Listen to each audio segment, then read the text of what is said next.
কোনো এক গ্রামে সুজয় নামের একজন চাষি ছিল। সুজয়ের কাছে একটা ঘোড়া ছিল, যেটা ছিল অনেক বুড়ো। ঘোড়া অনেক দিন থেকেই চাষির সঙ্গেই ছিল। ঘোড়া যখন তরুণ অবস্থায় ছিল, চাষি ওর থেকে খুব কাজ আদায় করেছিল। কিন্তু এখন ঘোড়া অসমর্থ হওয়ার জন্য চাষি ঘোড়াকে ঘর থেকে তাড়িয়ে দিতে চাইল।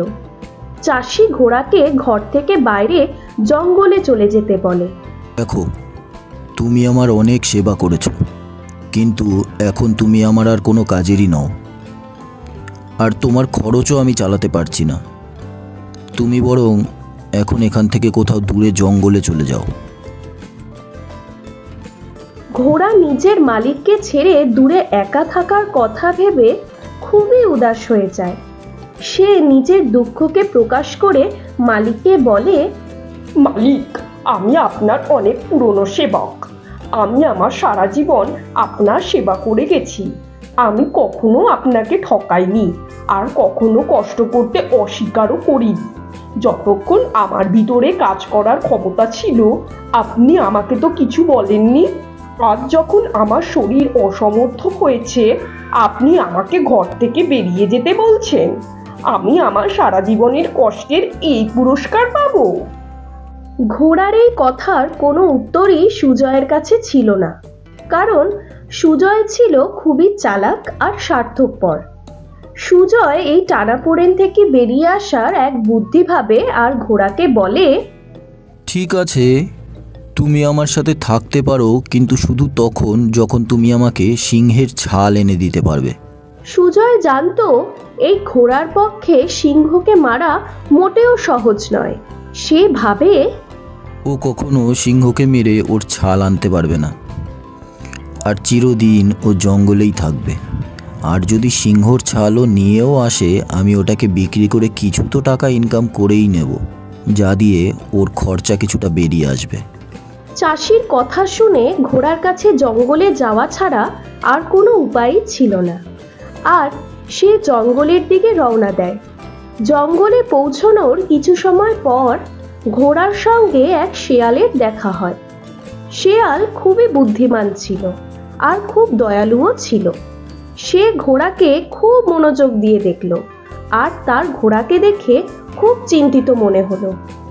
ও ঘোড়াকে জিজ্ঞাসা করে, ঘোড়া মশাই, তোমাকে এত চিন্তিত কেন মনে হচ্ছে? ঘোড়া শেয়ালকে সব ঘটনা বলে দেয়। ঘোড়ার কথা শুনে শেয়ালের খুব খারাপ লাগে। শেয়াল বনের এমন একটা সিংহের বিষয়ে জানতো যে ছিল খুব রাগী। তার জন্য জঙ্গলের সব পশুরা আতঙ্কিত থাকত। ওই সিংহ বিনা কারণেই পশুদের মেরে ওর শিকার বানাতো।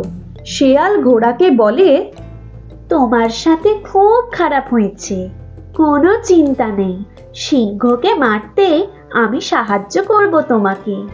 শেয়াল ঘোড়াকে সাহায্য করার জন্য প্রস্তুত হয়, আর সে ঘোড়াকে বলে, ঘোড়া মশাই, এই বনে এক দুষ্টু সিংহ আছে, যাকে মারলে আমাদের দুজনেরই লাভ হবে। তুমি এখানে শুয়ে পড়ো আর অভিনয় করো যে তুমি মরে গেছো। ঠিক আছে, তুমি যা বলবে। ঘোড়া শেয়ালের ওপরে ভরসা করে, আর শেয়ালের কথা মেনে সে মাটিতে এমনভাবে শুয়ে পড়ে যেন সে মরে গেছে। তারপর শেয়াল বনে ওই সিংহের কাছে যায়। তারপর তাকে বলে, মহারাজ, আমি আপনার জন্য একটি ভালো খবর এনেছি। কিরকম খবর? এখান থেকে কিছুটা দূরে এক স্বাস্থ্যবান ঘোড়া মরে পড়ে আছে। ওর মাংস খুব সুস্বাদু মনে হলো। এর আগে অন্য কোনো পশু এই ঘোড়াকে নিজের খাবার বানানোর আগে আপনি ওটাকে খেয়ে নিন। সিংহ তো শেয়ালের চক্রান্তে পড়ে যায়, আর ওর সঙ্গে ঘোড়াকে খেতে চলে যায়। সিংহ সেই স্থানে পৌঁছে যায় যেখানে ঘোড়া মাটিতে মরার মতো অভিনয় করছিল। শেয়াল সিংহকে বলে, মহারাজ, আমাদের এই ঘোড়াকে ঝোপের পিছনে নিয়ে যেতে হবে, যেখানে আমরা এটাকে আরাম করে খেতে পারবো। আমি ওটাকে ঝোপের পেছনে কিভাবে নিয়ে যাব? মহারাজ, আমি আপনার লেজ এই ঘোড়ার লেজের সঙ্গে বেঁধে দিচ্ছি। আপনি এটাকে টেনে ঝোপের পিছনে নিয়ে চলে যান।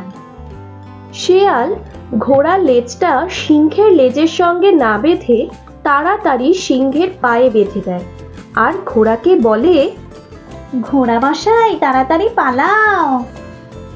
ঘোড়া তো জোরে দৌড়তে শুরু করে দেয়। সব কিছু এমন আচমকা ঘটে যায় যে সিংহ নিজেকে বাঁচাতে পারে না।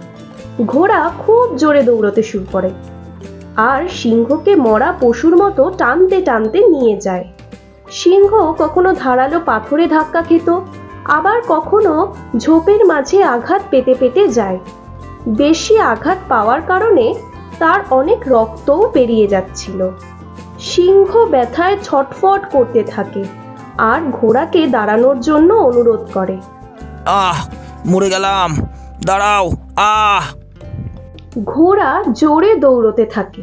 অবশেষে সিংহ চেষ্টা করা ছেড়ে দেয় আর অনেক রক্ত বেরিয়ে যাওয়ার জন্য মরে যায়। ঘোড়া দৌড়তে দৌড়তে বনের বাইরে তার মালিকের কাছে যায়।